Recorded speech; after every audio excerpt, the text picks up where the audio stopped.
The other huge one that you should stay away with is having kids to try to save your relationship, because that is 18 years of stress you probably don't want.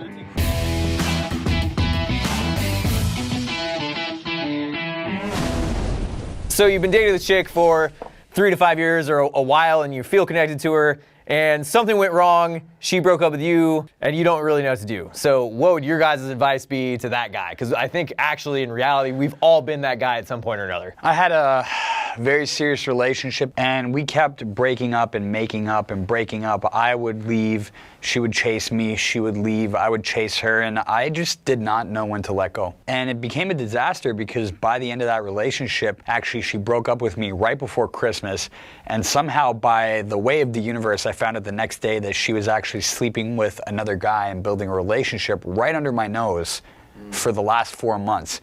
That destroyed me.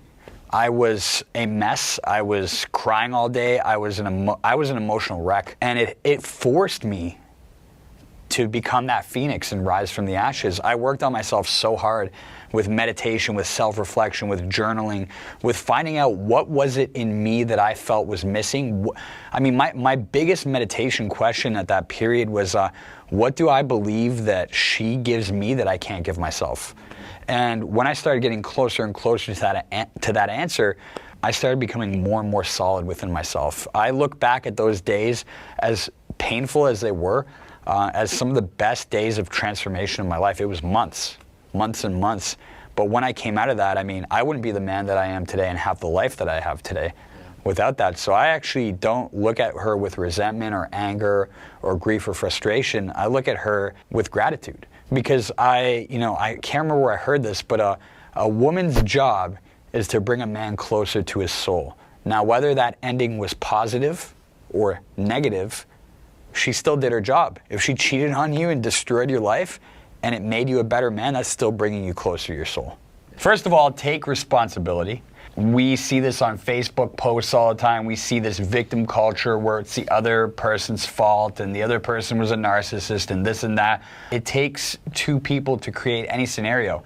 So look into yourself and see what were the behaviors, the beliefs, the actions that led up to this breakup, and how is that going to change if you get back with the same person? Because a lot of the love we have in this day and age is really idealism, right? It's infatuation. And I agree. A lot of the times guys don't have options and they just cling to that one woman that gave them sex and approval and tenderness, right?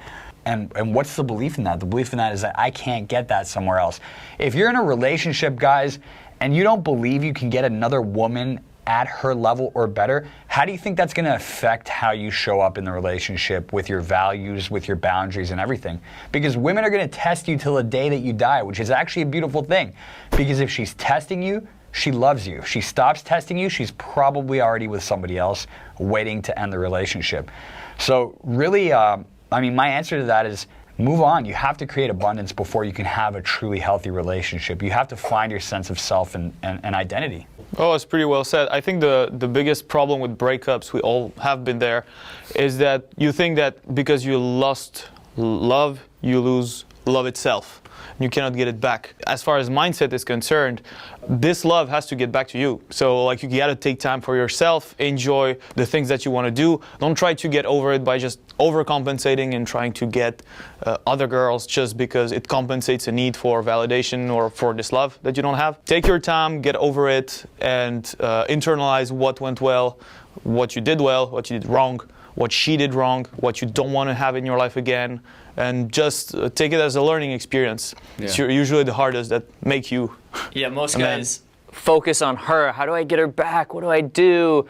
And they're crying and they're just focused on her. I need her to feel validated. I need her to feel good about myself again. Instead, you got to focus on you. Focus on loving yourself and also working on yourself to become the best version of yourself. And then it's also important to you'll get somebody better than her. It's also important to surround yourself with the right people. The people that are going to be able to level up your game even though you are at the bottom of your life pretty much. Usually it's what happens with breakups. You feel that you are at the right bottom of the floor.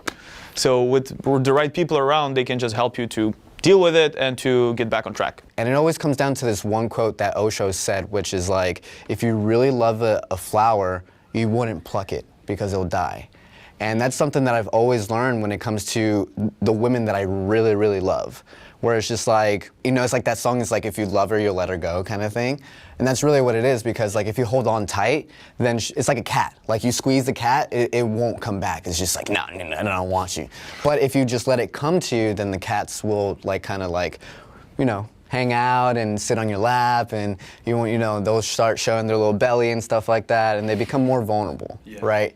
And you know, getting to that point, it means that you have to face your fears every single time. Like you have to be willing to have that judgment like aside from yourself, and like what are you willing to do for someone that you actually love, because that means that like if you're going to deprive them from their own, you know, pleasure or own love, then you're actually trying to control, right? You're trying to control their lives. And that's so many people in this day and age get love mixed up with attachment. Yeah. The other huge one that you should stay with is having kids to try to save your relationship, because that is 18 years of stress you probably don't want. Getting married too. Like so many people try to, like it gets boring after some points, right? And you gotta get over it and find new ways to have fun together and spice things up. And so many people, to get over it, they try to get into a different stage of the relationship. They try to force It it. seems like the next logical step, right? That society expects. Yeah, if you're watching this video and you are in this space of, oh, I should have taken it further, we should have gotten married, and you still broke up, like the most powerful exercise that I did is to journal, not what she did wrong or what she did right, but write down everything that you were neglecting for yourself while in this relationship. For me, it has been things such as I stopped caring of my back pain because I was sitting a lot. I was not doing some things that I enjoyed. I was not hanging out with my friends anymore.